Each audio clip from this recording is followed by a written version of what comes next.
శ్రీమన్నారాయణ. ఈరోజు మనం తిరుప్పావై దివ్య ప్రబంధంలో 7వ పాశ్రంలోకి ప్రవేశిస్తున్నాము. కొంతవరకు కృష్ణ సంశ్లేషణ అనుభవం ఉన్నప్పటికీ ఆ నిద్రమత్తులో లేవలేకపోతున్న ఈ 2వ గోపికను ఆండాళ్ తల్లి తన గోపికల బృందంతో కలిసి తెల్ల తెల్లవారింది అని 3 గుర్తులు చెబుతూ ఈ విధంగా మేలుకొలుపుతున్నారు. కీచు కీచుమని శబ్దంతో భరద్వాజ పక్షులు ఊసులాడటం నీకు వినబడటం లేదా?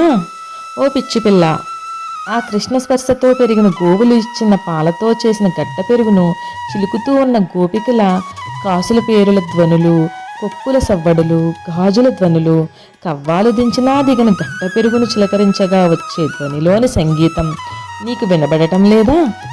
వారి ముడుల నుండి జారిపడిన పువ్వుల సువాసన నీకు రావడం లేదా? ఓ గోపికానాయకి, వారందరూ శ్రీమన్నారాయణుని కేశవ, నారాయణ అనే నామాలతో పిలుస్తూ పాడుతూ ఉంటే ఇంకా నిద్రపోతున్నావా? ఓ తేజోవతి, లేచి తలుపులు తెరువు అని ఆండాళ్ తల్లి సముదాయం ఈ 2వ గోపికను మేల్కొలుపుతున్నారు. ఆండాళ్ దివ్య త్రివిడుగలే శరణం. ఈ విధంగా పొగడ పువ్వుల సువాసనతో, ఆ నారాయణునితో, ధ్వజ పక్షులతో ఆండాళ్ తల్లి జడ మన నరసాపురం ఆదికేశవ ఎంబేర్మన్నారు కోవెలలో గోదాదేవికి అలంకరించబడి ఉన్నది.